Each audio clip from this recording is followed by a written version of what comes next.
Mars. ಇದನ್ನ red planet ಅಂತಾನೂ ಕರೀತಾರೆ.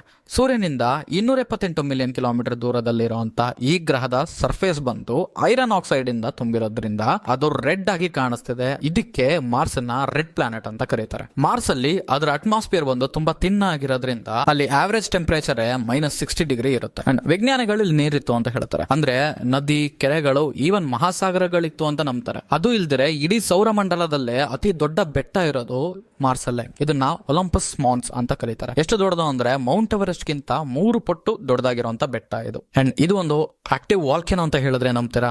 ಇದನ್ನು ಬಿಟ್ಟು ಮಾರ್ಸ್ ಅಲ್ಲಿ 2 ಉಪಗ್ರಹಗಳಿವೆ, ಅಂದ್ರೆ 2 ಚಂದ್ರಮಗಳಿದೆ. ಅದರಲ್ಲಿ ಒಂದು ಫೋಬೋಸ್, ಇನ್ನೊಂದು ಡೈಮೋಸ್.